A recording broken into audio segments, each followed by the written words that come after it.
जय हिंद फ्रेंड्स। मेरा नाम अजीत सिंह और आप मेरा ये यूट्यूब चैनल देख रहे हैं दद्दा की खरी खरी। आज सुबह साहब जल्दी थोड़ी नींद खुल गई तो फोन उठाया तो सामने एक केस आ गया, बड़ा वायरल हुआ पड़ा है।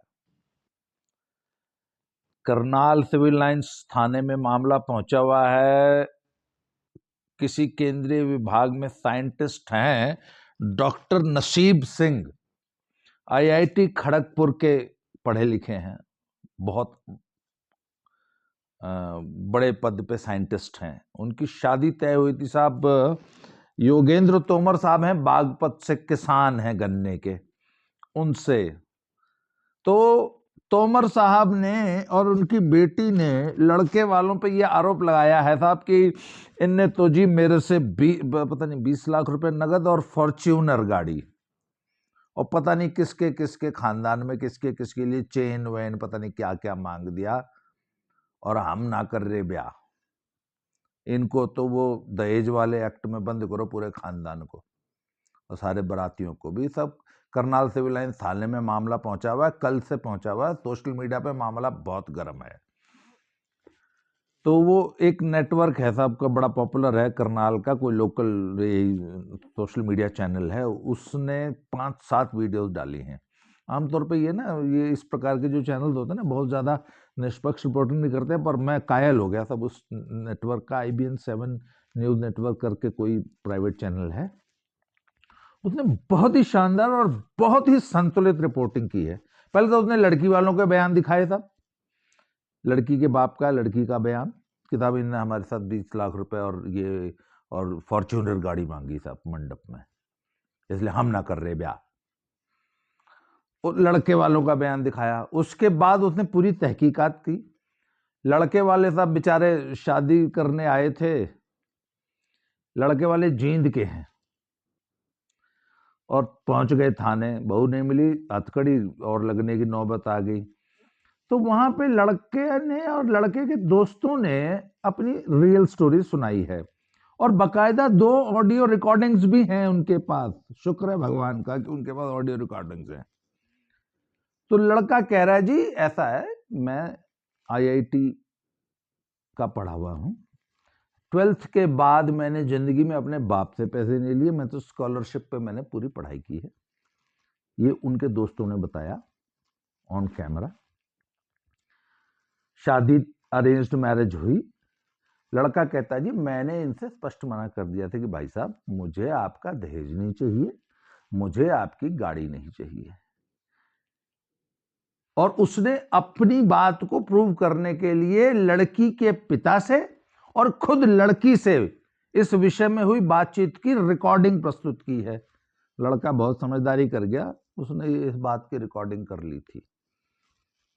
उस रिकॉर्डिंग में यह स्पष्ट है कि लड़की के पिता श्री योगेंद्र तोमर जी ने दूल्हे डॉक्टर नसीब सिंह को फोन करके ये बोला कि भाई आपके कल पिताजी आए थे यार, वो मना कर रहे थे कि गाड़ी नहीं चाहिए हमें, तो यार मैं कह रहा था ले लेते गाड़ी आप लोग। लड़की का बाप दूल्हे से, अपने दामाद से कह रहा है कि यार आपके पिताजी कल मना कर गए कि हमें गाड़ी वाड़ी नहीं चाहिए, और आप, मैं तो कहता हूं आप गाड़ी ले लो। तो लड़का कहता है जी बात यह है कि एक तो मुझे गाड़ी की जरूरत नहीं है, मुझे नहीं गाड़ी चलानी आती, और ना मुझे जरूरत है, ना आपकी बेटी को गाड़ी चलानी आती है, और हमें जरूरत ही नहीं है गाड़ी की, और ऐसा है। और बोला जी बात ये नहीं है, गाड़ी चलाना कोई ऐसा कोई रॉकेट साइंस नहीं है, गाड़ी चलाना तो सीख लेंगे, कल को जरूरत होगी तो सीख लेंगे, और मैं सक्षम हूं, कमाता हूं, मैं अपने पैसे से गाड़ी ले लूंगा, मुझे आपकी दी हुई गाड़ी नहीं चाहिए। ये लड़का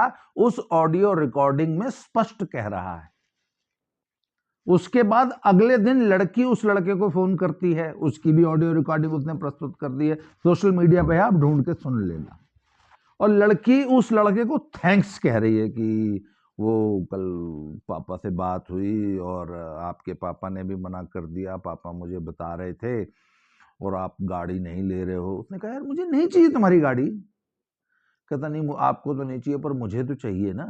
उसने कहा कि ऐसा है, यू आर मैरिंग मी, और मैं इतना सक्षम हूं, अगर तुमको गाड़ी पे चढ़ने का शौक है तो मैं अपने पैसे से तुमको गाड़ी खरीद के दूंगा ना, तो मेरी खरीदी हुई भी गाड़ी पे चलना। Why should be bother your father? मैं दहेज, मुझे तुम्हारे दहेज नहीं चाहिए। तो लड़की is highly impressed with the boy and वो थैंक्स कर रही है। इसकी बाकायदा ऑडियो रिकॉर्डिंग है, आप सुन सकते हैं सोशल मीडिया पे। फिर क्या हुआ साहब, अब एक तो शादी बड़ी धूमधाम से किसी रिजॉर्ट में हो रही है, उसमें विवाद, अब मेरा अंदाजा है और जो थोड़ा बहुत मैंने सोशल मीडिया से अंदाजा लगाया है कि एक तो साहब ये जितने खोखले लोग होते हैं ना, ये समाज में अपनी हनक, अपनी रुतबा और अपने होने का, अपने प्रेजेंस का, इनके पास अचीवमेंट के नाम पे तो कुछ है नहीं। तो ये इन शादियों में तड़क भड़क दिखा के ही समाज को ये बताने की कोशिश करते हैं कि नहीं हम भी कुछ हैं, हम भी बड़े आदमी हैं, हम भी संपन्न लोग हैं। तो अब उनने जो है वो अपने शौक पूरे किए होंगे। लोग कहते हैं हम तो जी शौक पूरे कर रहे हैं। अच्छा जी, तो उसमें बारात में जो भी लोग आए थे उसमें उन्होंने, वो कहते हैं जी हमने चांदी के सिक्के दिए सबको।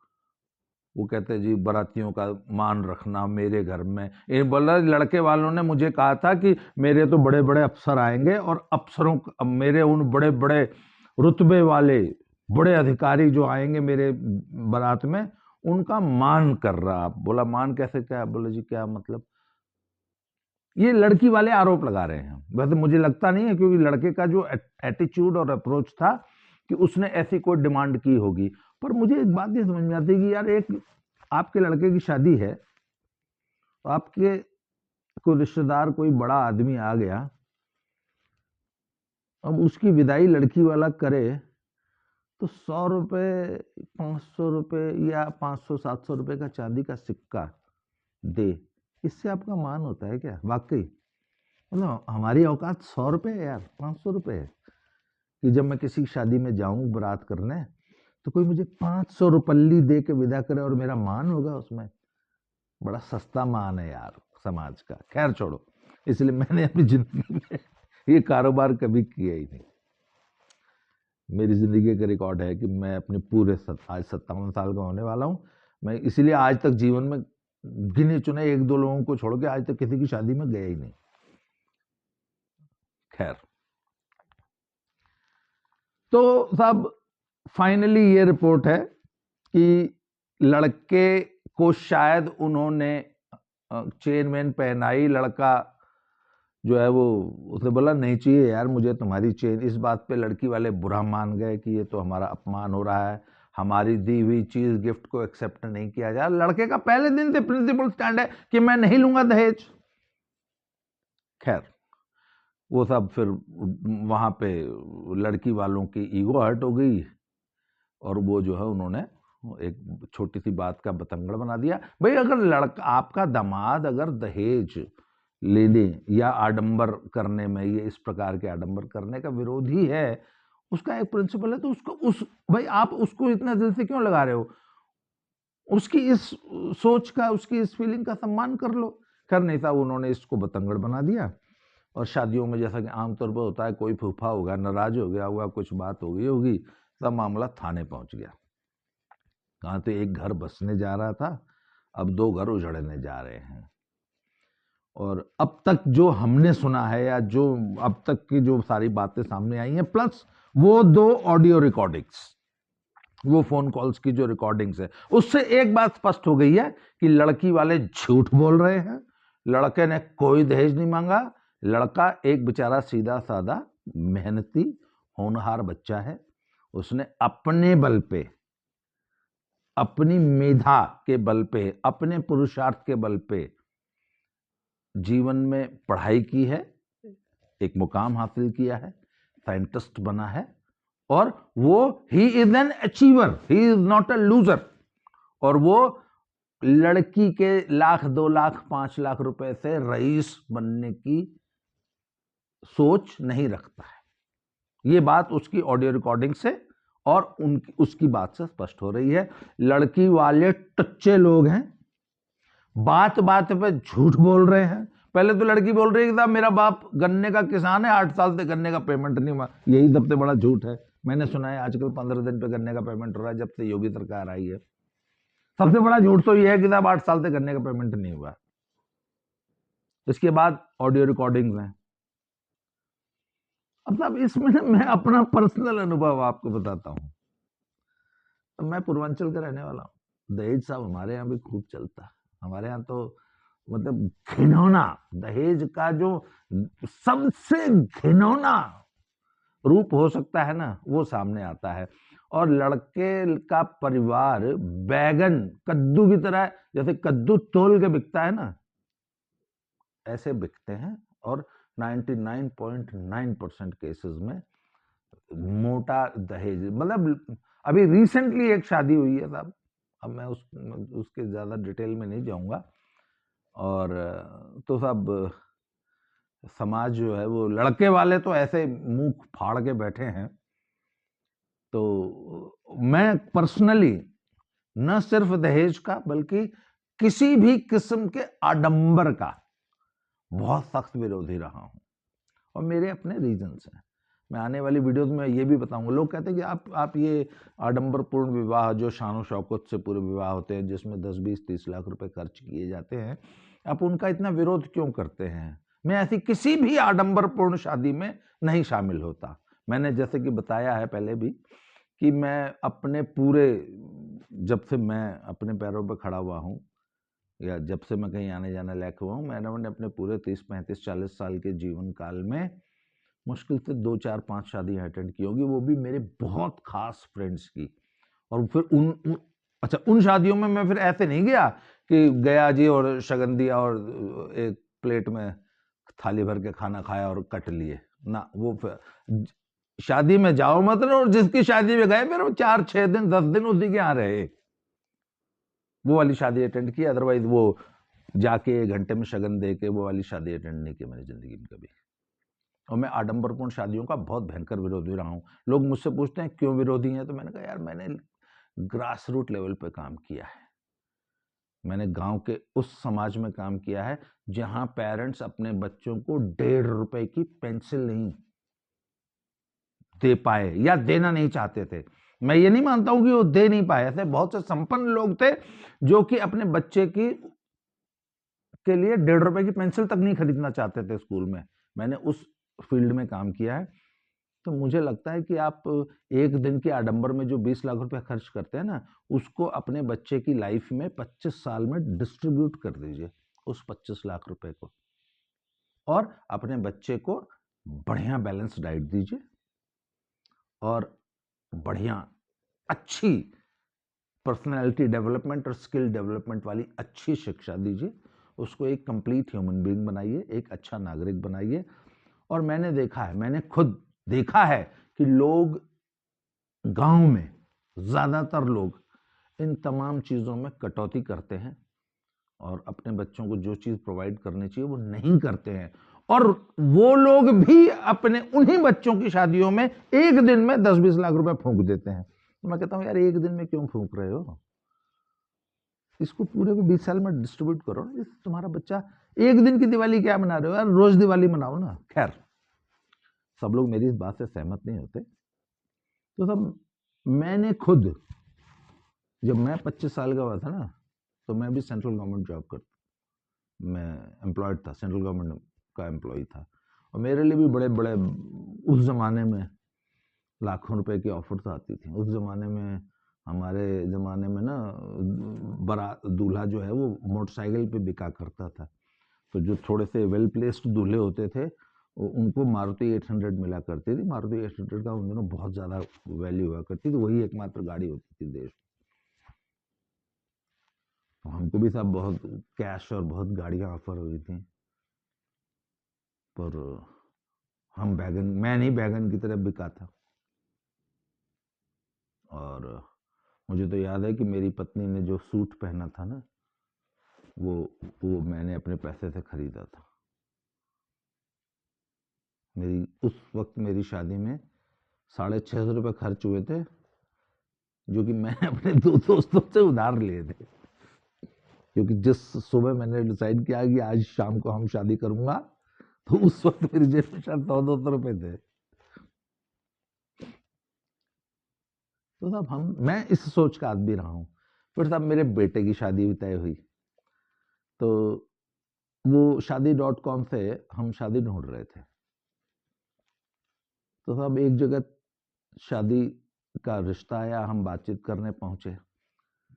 तो जब लड़की और लड़के की बातचीत हो गई तो मतलब बेसिक सहमति बन गई, तो लड़की वालों ने पूछा जी कैसे होगी शादी का दान दहेज। ये मैं अपना पर्सनल एक्सपीरियंस शेयर कर रहा हूं आपको। लोग कहते हैं ना कि लड़के वाले बहुत दुष्ट होते हैं, और मैं भी कह रहा था कि नहीं वाकई लड़के वाले बहुत दुष्ट होते हैं, और भिखारियों की तरह अपने बेटे को साले जो है बैगन की तरह अपना बेटा बेचना चाहते हैं। तो सब उस शादी में जब मुझे लड़की पसंद आ गई, मेरे बेटे को भी लड़की पसंद आ गई, तो लड़की के पिता जो है वो बैंक में एक मैनेजर थे, आर्मी के रिटायर्ड थे, फिर बैंक में एक बैंक में मैनेजर थे। तो उन्होंने मुझसे पूछा कि साहब शादी कैसे होगी। मैंने हाथ जोड़ दिया, मैंने कहा भाई साहब शादी 1 रुपए में होगी। खैर मुझे थोड़ा सा दीन दुनिया का पता नहीं था, मुझे दुनियादारी कम पता है, क्योंकि मैं ये कारोबार, मैंने ये शादी वाले कारोबार किए ही नहीं जिंदगी में। तो मैंने कहा साहब शादी 1 रुपए में होगी। उन्होंने हमें वहां से चाय पिला के विदा कर दिया, और बाद में फिर मुझे बताया गया, मुझे पता चला कि वो शादी 1 रुपए में होगी, इस बात पे वो शादी कट गई। लड़की वाले बोले अरे इतना अच्छा लड़का, सुंदर, 6 फुट 1 इंच हाइट, शानदार पर्सनालिटी, फैमिली भी ठीक ठाक बता रहे हैं, लड़का एम्प्लॉयड भी है, इसके बावजूद 1 रुपए में शादी कर रहे हैं। तो उन्होंने पता है क्या किया, यार सबसे पहले चेक करो कि लड़के में कोई दोष तो नहीं है। सब उन्होंने बकायदा उसकी तहकीकात कराई, नहीं साहब लड़के में तो कोई दोष नहीं है, लड़का तो पहलवान है और ठीक ठाक पढ़ा लिखा है, और मतलब he is well placed boy. तो उसके बाद बोला देखो जॉब, बोला हाँ जॉब भी है। अरे यार देखो राजपूत वाकई है भी कि नहीं है, नहीं साहब राजपूत है। बोले फिर 1 रुपए में क्यों शादी कर रहे हैं, ना ना ना कुछ समथिंग इज वेरी फिशी। जब सब कुछ ठीक है तो आदमी 1 रुपए में शादी, तो दहेज भी इन शादी क्यों कर रहा है। And that family refuse to marry their daughter with us, सिर्फ इसलिए कि यार एक आदमी दहेज ही नहीं ले रहा। तो सब ये गलत बात है कि सिर्फ लड़के वाले ही दहेज लेना चाहते हैं। लड़की और लड़की का बाप यदि सक्षम है तो जबरदस्ती दहेज देना चाहता है, क्योंकि वो दहेज दे के बड़ा आदमी बनना चाहता है, और लड़की ये चाहती है कि मैं अपने बाप के घर से जाऊं तो अपना हिस्सा 10-20 लाख रुपए जो भी है वो लेके जाऊं, नहीं मेरी शादी इतने। और उसके बाद जब फाइनली मेरे बेटे की शादी हुई तो अपना तो उस शादी में भी यही था कि 1 रुपए में शादी होगी, पर मेरी बहू ने जबरदस्ती कि नहीं मैं नहीं मंदिर में शादी करूंगी। उसको तो वो जो फिल्मों में आजकल ना शादी पे एक कार्यक्रम होता है, बाकायदा फिल्मी शादी होती है वो, और रियल लाइफ पता नहीं किसकी शायद राखी सावंत की किसकी, और वो प्रमोद महाजन के बेटे की शादी भी टीवी पे हुई थी ना, उस टाइप की शादी, एकदम डिजाइनर शादियां जो कि फिल्मों में जो सेट वेट लगा के जो फिल्मों में कोरियोग्राफ्ड लेडीज संगीत और वो सारा कुछ, और एकदम हर चीज फिल्मी। मतलब आजकल की लड़की तो वैसी कोरियोग्राफ्ड फिल्मी शादी चाहती है, बिल्कुल। तो उसमें हमारे जैसे सिंपल, या हमारे जैसे ये डॉक्टर नसीब सिंह बेचारा जो अभी करनाल थाने में बैठा हुआ है, उसके जैसे लोगों की कहां बेचारों की दाल गलेगी यार। जब लड़की एकदम फिल्मी शादी चाहती है, लड़की फिल्मी जीवन चाहती है, लड़की को वास्तविक धरातल से कोई मतलब ही नहीं है, वो जानती ही नहीं कि वास्तविक जीवन क्या होता है। ये फिल्मी चकाचौंध सिर्फ 1 दिन की होती है, 1 घंटे की, 1 दिन की भी नहीं होती। 1 दिन की तो बड़ी मुश्किल, कोई नहीं अफोर्ड कर सकता 1 दिन की वो चकाचौंध, मात्र 3 घंटे की वो चकाचौंध होती है। उसके बाद जब आदमी वास्तविक धरातल पर उतरता है तब समझ में आता है कि जिंदगी असल में क्या है। नसीब सिंह ने कहा कि अगर तुमको अगर गाड़ी चलाने का इतना शौक होगा ना तो मेरी पत्नी हो, मैं अपने पैसे से खरीद के दूंगा। या एक और तरीका भी तो हो सकता था ना लड़की अपने हस्बैंड को, अपने होने वाले हस्बैंड को कन्विंस करते कि देखिए मैं, वो लड़की जो है वो शायद वकील है और लीगल कंसल्टेंट है कहीं पे, और पंचकुला में किसी शायद कहीं लीगल कंसल्टेंट की जॉब करती है और पीएचडी कर रही है लॉ में। वो अपने फियांसी को समझाती कि यार मैं भी कमाती हूँ, मैं भी पिछले इतने सालों से इतने हज़ार रुपये महीना, 1 लाख रुपये महीना कमा रही हूँ, मैंने जोड़ रखे हैं और मैं वो मेरी कमाई की, मेरे बाप के गन्ने की फसल बेच के मैं कार नहीं खरीद रही हूँ, मैंने कमाए हैं, मैं खरीद के लेके आ रही हूँ, it is my property and you don't interfere in my. तो ये बात समझ में आती है कि ठीक है। अच्छा, वो लड़की ये भी तो कह सकती थी, आजकल तो मॉडर्न लड़कियां हो गई ना, वामपंथी विचार वाली है, फेमिनिज्म का बहुत जोर है। लड़की कहती कि भाई पतिदेव तुम क्यों, तुम्हारे पैसे से क्यों कार आएगी, मैं सक्षम हूं, मैं खुद अपने लिए कार खरीद लूंगी, तू अपनी खरीद लेना, मैं अपनी खरीद लूंगी। है ये, अगर ये बात होती है तो समझ में आती है बात कि लड़की इतनी सक्षम है कि पतिदेव तुम्हारे पैसे की जरूरत नहीं है, मैं भी कमाती हूँ यार, मैं भी पीएचडी हूँ, मैं खुद कमा के अपनी गाड़ी खरीद लूंगी। पर नहीं, यहाँ लड़की अपने बाप के पैसे की गाड़ी लेके आना चाहती थी, लड़के ने मना कर दिया।